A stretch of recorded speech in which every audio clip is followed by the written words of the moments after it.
Ya, el práctico de ahora es sobre la N-glicosilación de las proteínas, esta modificación que se da a nivel de retículo endoplasmático y Golgi. Y es sumamente importante para la función de varios tipos de proteínas. De ahí vamos a ir especificando cada una. Para recordar un poco en el contexto, tienen que tener claro la parte de la traducción de proteínas. Cuando viene el RNA mensajero, se asocia a los ribosomas.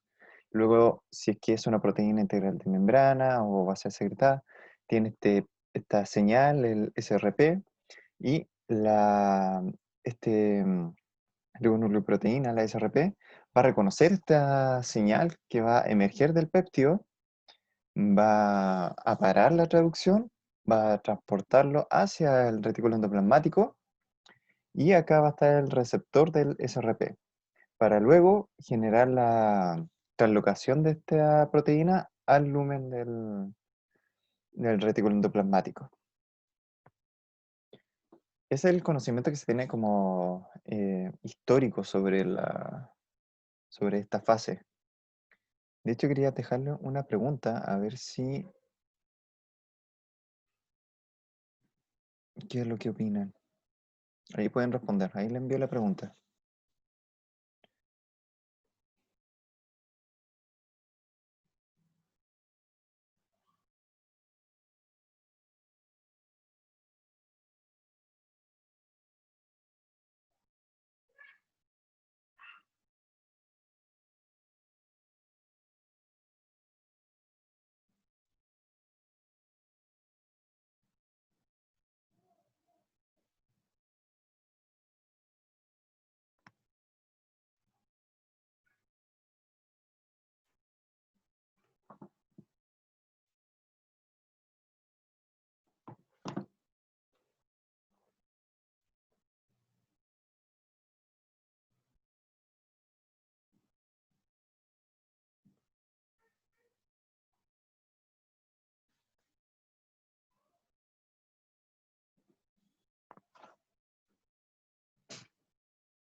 Ya, lo dejamos hasta acá. Y sí, entonces la mayoría de las personas indicó, o por lo menos la mitad del curso, que sirve para ambos, para traducir tanto proteínas citosólicas como que estas proteínas que van a ser secretadas de membrana. Ya, ¿quién puede dar una explicación de eso? ¿Quién se anima?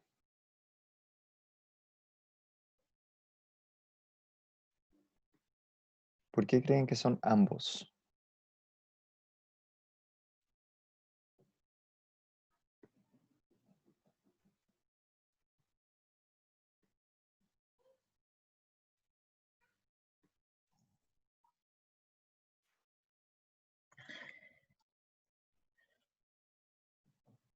¿Vicente? Ese, yo sé, Dale. son de vía secretora porque las citolíticas corresponden a proteínas que completan su síntesis en el citoplasma y que son usadas en organelos como el núcleo, mitocondria y cloroplasto. Por otro lado, las de vías secretoras corresponden a proteínas que completan su síntesis en el retículo endoplasmático rugoso y que son usadas para estructuras de secreción, membrana plasmática, retículo endoplasmático, aparato de Golgi y nada más. Ok. Sí, esa es la visión que se Y tenía. lisosomas. Sí. Esa es la visión que se tenía antiguamente por los descubrimientos de Palade, que hizo muchos trabajos con estos microsomas, que son como extractos de retículo endoplasmático y partes de la maquinaria de traducción de proteínas. Y quería identificar, bueno, esta RNA mensajero se va hacia al retículo endoplasmático o no, tiene la señal o no. Y iba descartando los distintos elementos. Por ejemplo, ocupaba sin la partícula SRP o sin la proteína que une el receptor de SRP. Entonces, después hubieron hartos experimentos que fueron debatiendo un poco esta idea de que solamente las proteínas que se van a secretar y que van a ser de membrana se van a ir al retículo endoplasmático. De hecho, identificaron estas células que son súper secretoras, por ejemplo, células pancreáticas, que siempre están secretando proteínas. Identificaron que gran parte de su ribosoma ya estaba asociado al retículo endoplasmático, pero aún así la cantidad de proteínas que secretaba, o sea, que sintetizaba para poder secretar, no eran tantas. De hecho, identificaron que gran parte de las proteínas citosólicas también se van hacia el retículo endoplasmático. Lo que pasa es que no se traslocan, sino que los ribosomas asociados al retículo endoplasmático tienen toda la maquinaria concentrada en esa zona, por lo tanto es un proceso más eficiente al nivel de traducir. Entonces la respuesta correcta en esta encuesta era la última, que era ambas. Los ribosomas que están asociados al retículo endoplasmático son capaces de traducir tanto para proteínas que son de secreción y de membrana, como proteínas citosólicas. Eso se vio en este review. Pueden echar un vistazo para que tengan más background sobre esto. Es un proceso muy interesante porque esto da cuenta de todas las ideas cómo van cambiando en el tiempo. Antes se pensaba que era un código binario, que solamente era de citosólico o retículo endoplasmático. Ahora se ve que está más o menos entre medio. De todos modos, si tienen evaluación de esto y la profesora le indicó que era solamente era como binario, solamente ribosoma citosólico y ribosoma retículo endoplasmático, quédense con esa idea. ¿Ya? No les vaya a ir mal por mi culpa. La otra parte que viene, y de hecho está acoplado a la parte de la traducción de proteínas en el retículo endoplasmático, es la glicosilación, que se empieza a nivel del retículo endoplasmático y después se va modificando en el aparato de Golgi. Es importante la glicosilación tanto para la conformación de proteínas, ya que ayuda a estructurarlas, por ejemplo en esta parte de acá, en donde la glicosilación permite el correcto plegamiento de la proteína. Y si no se plega correctamente, se va a degradación. Luego, en la parte del Golgi, se va generando una serie de modificaciones. Se van agregando más azúcares, se van cortando algunos azúcares. Y el aparato de Golgi está dividido en 4 zonas. Está el cis, que es más cercano al retículo endoplasmático, el medial, el trans y el trans-Golgi network. Y acá, como pueden ver, en verde son los azúcares que generalmente se agregan y en rojo son los azúcares que se van cortando.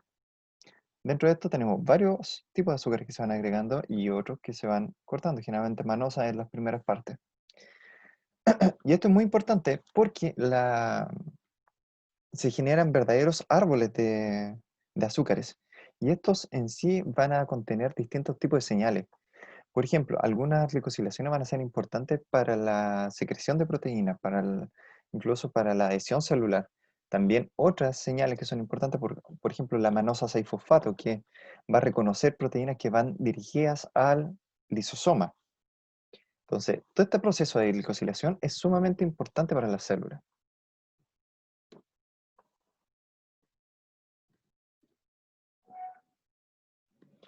Bueno, y uno de los términos que se ocupa acá, que hay glicosiltransferasa y glicosidasas, dependiendo si agrega o corta azúcares.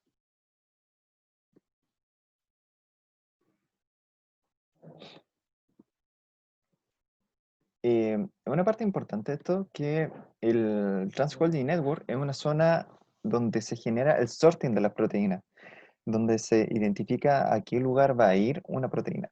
Por ejemplo, si va a ir en una célula epitelial, si va a ir la apical, al vaso lateral, si va a ser secretado o no, etcétera, o si va a ir a los lisosomas, por ejemplo. Ahora, ¿cómo podemos hacer el estudio de todo este proceso? Una de las técnicas más ocupadas, bueno, es distintas formas de aislar proteínas. Puede ser fraccionamiento, puede ser con detergentes, puede ser por columna de afinidad, etc. El más común es por SSPage, donde se aísla las proteínas haciendo lisis de las células con un detergente. Se rompe la célula y todo lo que son componentes membranosos, por ejemplo, el núcleo que es grande y la membrana citoplasmática, al momento de centrifugar, quedan al fondo del tubo. Entonces uno recupera todo lo que es soluble, que serían las proteínas.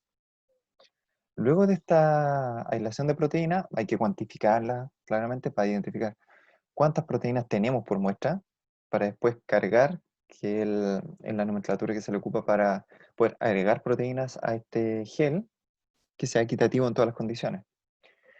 Este gel consta de un gel de poliacrilamida, que es un polímero que uno puede jugar con sus componentes para ver el nivel de entrecruzamiento. Y el nivel de entrecruzamiento nos va a determinar distintos tamaños de poro que va a tener este gel. ¿Qué quiere decir? Por ejemplo, si hacemos un gel que tiene poros muy grandes, nos va a permitir diferenciar proteínas que son muy grandes. Por ejemplo, proteínas de 200 kilodalton, de 150 y 100. No va a poder, va a ser fácil la determinación de este tipo de proteína. Por el otro lado, si hacemos un gel de poliacrilamida con poro muy chico, con un nivel de entrecruzamiento muy alto, lo que se va a generar es un poro muy chico y las proteínas más grandes les va a costar migrar a esa zona, por lo tanto van a quedar retenidas. Y todas las proteínas que son de 100 kilodalton para arriba no se van a poder diferenciar de manera correcta. En cambio, todas las proteínas que son pequeñas, por ejemplo, 10 kilodalton, 25, 50, 70 kilodalton, van a poder diferenciarse de manera correcta. ¿Cómo podemos separar esta proteína en base a este gel? Lo que se aplica es un campo eléctrico, y este campo eléctrico genera un polo negativo en la parte superior y un polo positivo en la parte inferior. ¿Cuál es la gracia? Uno, al agregar las proteínas en este gel, las agrega con un detergente que pone todas las cargas de las proteínas de manera negativa, que es el SDS, por eso lleva el nombre de acá, SDS. Al igualar todas las cargas negativas, todas las proteínas van a migrar en base a su tamaño, no solamente a su carga. Entonces, como el negativo con el negativo se va a repeler y va a ser atraído hacia el positivo, todas las proteínas que van a ir migrando hacia abajo del gel. Por lo tanto, las proteínas pequeñas van a estar orientadas en el polo positivo, en la parte inferior. Y todas las proteínas muy grandes, por su dificultad para poder migrar, van a estar arriba. Y eso nos permite separar por tamaño. Acoplado a esto, ya que lo que vamos a obtener en este gel van a ser puras bandas, o sea, bandas de proteína, se traspasa a una membrana semipermeable para poder detectarlo con anticuerpos, para poder identificar proteínas de manera específica. Por ejemplo, si queremos detectar el receptor de EGF, ocupamos un anticuerpo que detecte, que sea específico para ese receptor. Y lo incubamos en esta membrana semipermeable, que ya van a estar las proteínas separadas por el SS-Page. Y esta técnica ha sido de mucha utilidad, por ejemplo, para reconocer modificaciones de proteínas, por ejemplo, si hay glicosilaciones o no. Y aquí las glicosilaciones son importantes porque las glicosilaciones, dependiendo del nivel de glicosilación, pueden agregar tamaño en las proteínas, entonces van a ser más pesadas. ¿Cuáles son las bases del inmunoblot? Así como explicado en dibujitos. Tenemos acá la muestra, que va a ser degradada con detergente, nos va a permitir tener las proteínas aisladas. Luego lo pasamos por LSD-Page, que es este aparatito de acá, donde aquí está el polo negativo y el polo positivo, que van a ir abajo el polo positivo y aquí arriba el polo negativo. Y después de un tiempo de aplicación de este campo magnético nos va a permitir obtener este tipo de gel, que son puros bandeos de proteína, donde se puede ver por ejemplo, en este que tiene más concentrado acá, este acá, acá, dependiendo de los tratamientos que uno tenga, o de las muestras que uno tenga.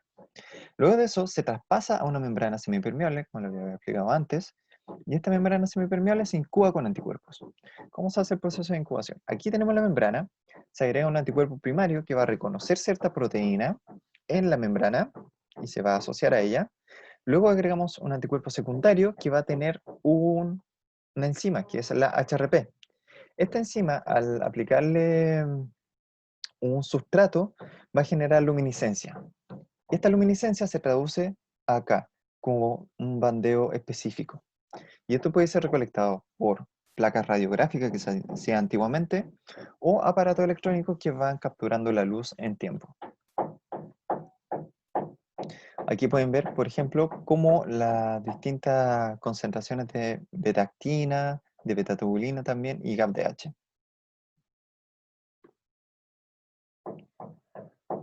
Ahora, cuando ustedes se enfrenten a un práctico, es sumamente importante que averigüen cada cosa que hace cada reactivo en el laboratorio. Por eso aquí les puse la metodología que se aplica generalmente en este tipo de laboratorio. Profe, disculpe que lo interrumpa, Sí, dime.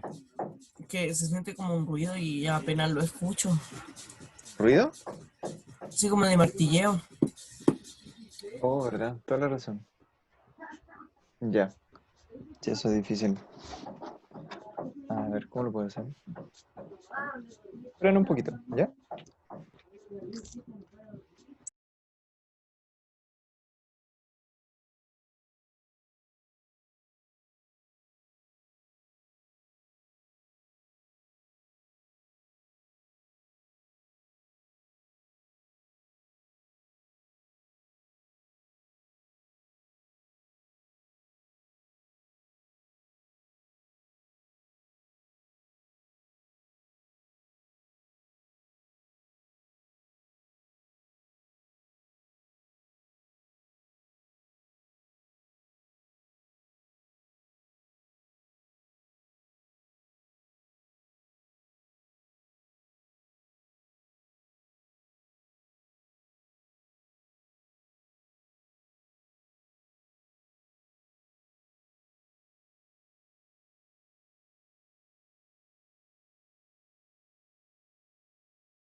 ¿Aló? ¿Ahora me escuchan? Sí. Ya, Sí, bacán. profe. Sí. Justo aquí al lado de mi casa están haciendo reparaciones. Y han estado como una semana casi haciendo este ruido. Bueno, continuemos. ¿Tienen dudas hasta ahora, chicos? Si no, para continuar con la parte del práctico.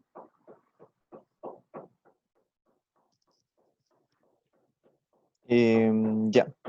Bueno, esta parte de las células y las soluciones. En el práctico, lo que se hace son 72 horas antes del práctico, se siembra en una placa esta línea celular que son las HEC, pero que van a estar transfectadas con este canal KB1. Y estas células van a ser sembradas en un pocillo que tenía polilicina. Entonces aquí es importante, por ejemplo, que se pregunte, ¿para qué la polilicina? ¿Qué es este tipo de celular, la HEC? ¿Qué son? Y el medio de cultivo, ¿por qué se ocupa de IMEM? ¿Por qué no otro tipo de medio de cultivo? ¿Y qué significa esto de 10% suero? Aquí les puedo dar un dato del suero fetal bovino, que es generalmente que se ocupa.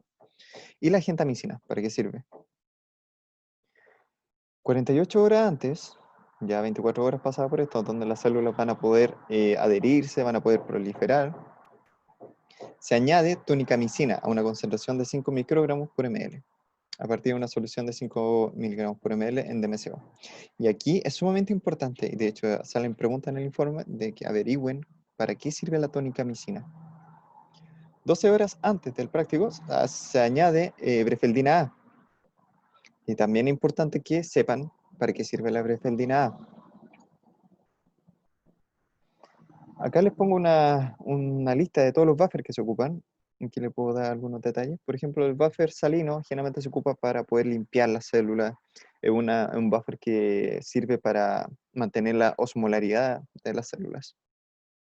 El tampón de carga, que esto va a servir para el gel de SS-Page. El gel superior, que es el gel de SS, se divide en dos, en la parte superior y en la parte inferior, o resolutivo. La parte superior tiene la gracia de poder juntar todas las proteínas hasta que lleguen al gel separador. El gel separador es el que tiene el porcentaje adecuado, el tamaño de poro adecuado para poder separar todas las proteínas. También tenemos el tampón de electroforesis, que tiene que tener sales, también tiene que tener otros componentes. Y eso es sumamente importante para poder generar la transferencia eléctrica. Si ocupan agua destilada, claramente no va a pasar nada en la corriente. El tampón de transferencia también. El Twin PVS que se ocupa para lavar las membranas. Y el tampón de bloqueo, que es cuando se hace el traspaso del gel de poliacrilamida a la membrana semipermeable. Luego se agrega PVS con leche en polvo, que es rica en proteína, para que todas las proteínas de la leche se agreguen de manera inespecífica a la membrana semipermeable, ocupando todo el espacio disponible. Así los anticuerpos se van a unir de manera muy específica y no porque hubo un espacio libre en la membrana semipermeable. Ahora, ¿qué vamos a hacer en el práctico virtual? Tenemos esta situación de las GEC que van a estar expresando el KB1. Entonces vamos a hacer trabajo sobre el KB1, el canal de potasio. Aquí, esta glicosilación es sumamente importante para su plegamiento y expresión de la membrana. Como le había indicado anteriormente, que algunas proteínas necesitan este proceso de glicosilación para poder plegarse de manera correcta. Aquí pueden ver la referencia.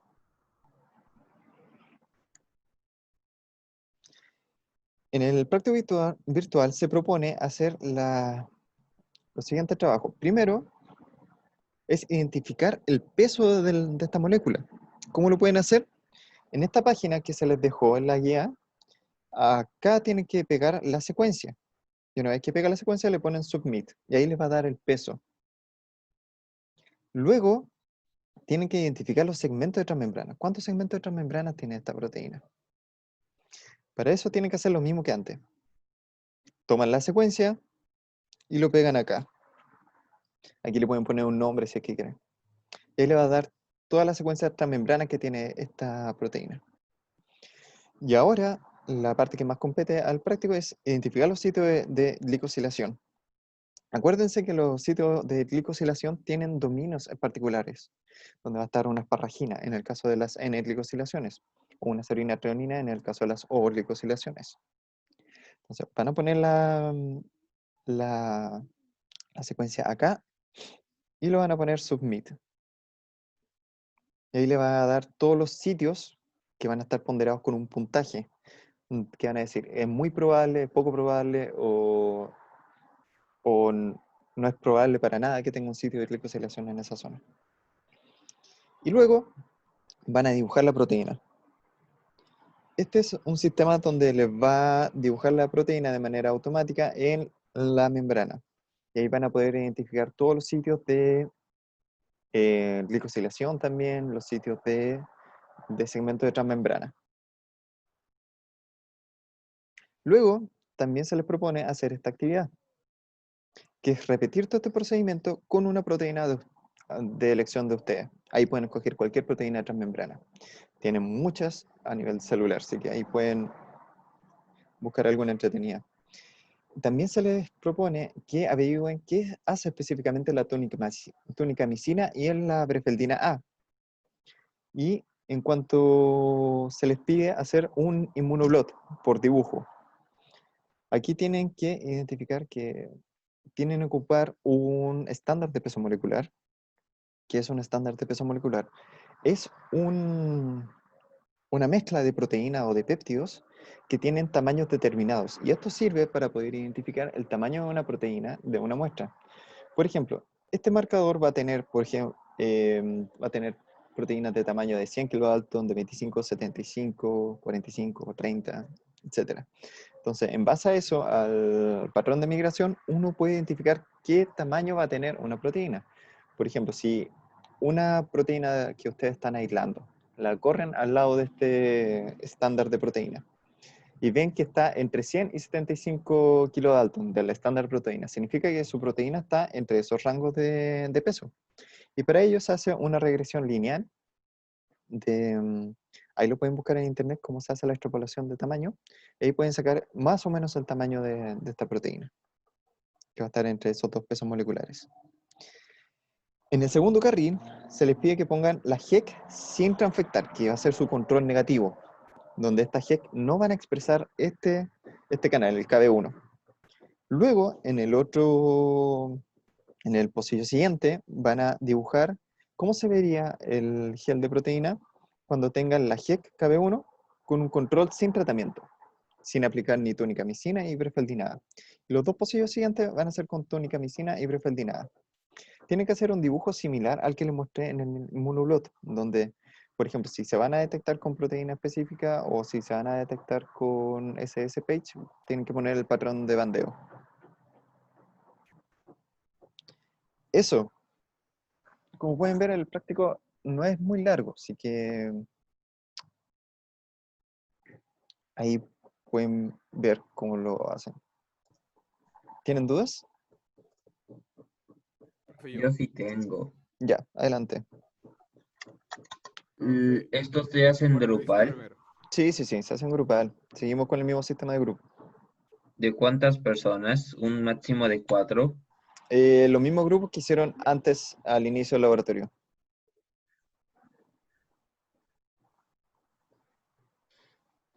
Profe, Y ¿Sí? lo que hay que hacer es pegar las proteínas que nos piden formar y las respuestas en las funciones de esas proteínas que nos habla en un documento PDF. Lo que pueden hacer es el mismo formato de informe que yo le había enviado antes. Sin embargo, igual varios compañeros me enviaron como observaciones de que con 2 páginas no era suficiente. Entonces lo que podemos hacer es extenderlo a una tercera página si es que es necesario, ¿ya? ¿Por qué debe haber un límite de páginas muy Eh, limitado? es por el tema de que tienen que ser capaces de hacer una síntesis, ¿ya? Por eso. Y el tema de los informes están diseñados para que no sean extensos. Ah,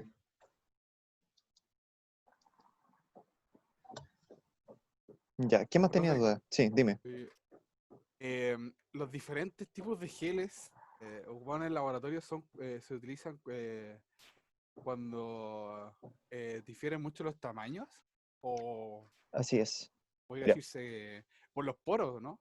sí, es por el tema del Cada gel poro. tiene un poro diferente, más grande, más chico. Por ejemplo, Claro, con el ADN se usa la garosa, ¿no? Pero claro, por el ejemplo, como son agarosa. más grandes las proteínas, Sí, sí. De hecho, es al revés. La garosa es menos,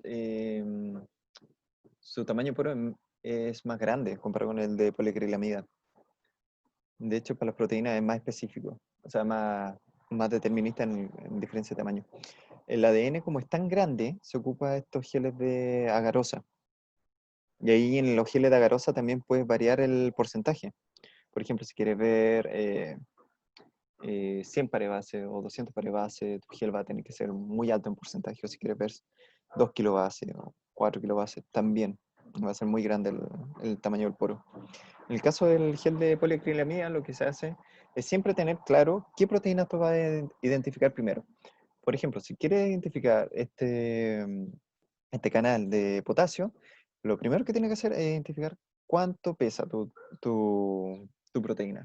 Y en base a eso, hay tablas que te lo explican. Por ejemplo, hay una página donde tú pones los porcentajes de gel que tú quieres hacer, que puede ir desde el 12% hasta el 7% del poliacrilamida. Ahí te puede indicar cuál va a ser más resolutivo para tu proteína. Pero, por ejemplo, el estándar que se ocupa es generalmente 10% de poliacrilamida, que sirve tanto para proteínas grandes como para proteínas chicas. Si uno quiere tener más resolución en una proteína muy pequeña que pesa como 10 kilodalton, uno sí o sí tiene que ocupar un gel de poliacrilamida de mayor de 12%. entonces hay otra Profe, simulación. Ujú. Ok. ¿Sí? Catalina, disculpe que lo interrumpa. dime. Entonces, cuando uno quiera usar otra proteína, hay que fijarse qué gel va a ser, nos va a ayudar a ver bien la proteína porque van a ser para distintas proteínas. Claro, sí, es verdad. O sea, hay rangos. Por ejemplo, el de 10%, como les comenté, sirve en general para todo tipo de proteína, para todo tamaño de proteína. El de 12 va a estar más específico para proteínas más chicas y el de 7 va a estar más específico para proteínas grandes. Es la capacidad resolutiva, de cuánto se van a separar entre proteínas. Ya. Gracias. Ok. Profe, Sí, dime. yo tengo una duda que tiene que ver así como cómo funcionaba bien el SDC page. Dime. Lo que hacía era transformar a todas las proteínas con una carga negativa Sí. y por eso se iban a separar, porque las pequeñas iban a ir al cátodo positivo y Ujú. las grandes También. no se iban a poder mover. Claro, o sea, todas van a ir dirigidas hacia el cátodo positivo, pero lo que va a ser selectivo va a ser el tamaño de poro. Entonces, si el tamaño de poro va a permitir que las proteínas pequeñas pasen, van a migrar mucho y van a llegar casi al final del gel, pero las otras, que son proteínas muy grandes, van a estar impedidas de migrar, por lo tanto, van a quedar más arriba en el gel. Ya, profe. Gracias.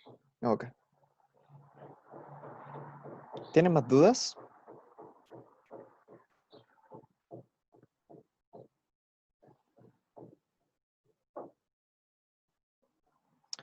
Quería aprovechar de preguntarles, vamos a terminar de grabar.